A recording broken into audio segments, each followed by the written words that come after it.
Movie థియేటర్కి వెళ్ళి popcorn, sandwiches, pizzas అన్ని కొనుక్కుంటాం, దానికి కంప్లైంట్ చేయం.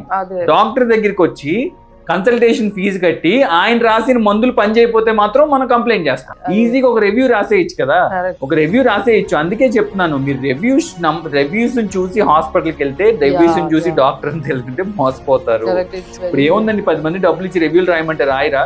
ఏ వాచ్మెన్, మీ ఇంట్లో పనిచేసేవాళ్ళు, మీ హెల్పర్లు, మీ డ్రైవర్, వీళ్ళు రాయరా రివ్యూస్? రాసేసి ఎక్సలెంట్ డాక్టర్. ఒక 100 మెంబర్స్ తో రివ్యూ రాయటం ఎంత పెద్ద పని అండి అది. 500 మెంబర్స్ ఇప్పుడు నా అసిస్టెంట్స్ ఉన్నారు అనుకోండి, అరే మీ ఫ్రెండ్స్ అందరితో రివ్యూస్ రాపిండి అంటే రాపిరా? మనలో మన మాట పెద్ద, that's not a big deal. Corporate hospital ఎంత మంది ఎంప్లాయీస్ ఉంటారు? ఆ కార్పొరేట్ హాస్పిటల్ ఎంప్లాయీస్ అందరూ రాస్తే రివ్యూస్ అవ్వవా? చాట్ జీపీటీని అడిగితే ఇవ్వదా రివ్యూస్? మీ జెమినైని అడిగితే ఇవ్వదా రివ్యూస్? ఇంత పెద్ద లెటర్ ఇస్తే తప్ప అసలు ఎక్సలెంట్ సర్జన్ అని పెద్ద ఇష్యూవే కాదండి, అది పెద్ద విషయమే కాదు. మనం అందుకనే రివ్యూస్ చూసి చెప్పిన మాటలని నమ్మకూడదు. మనం పేషెంట్ వెళ్ళి మాట్లాడి డాక్టర్ తో మాట్లాడిన తర్వాత సాటిస్ఫై అయితేనే సర్జరీ చేయాలి.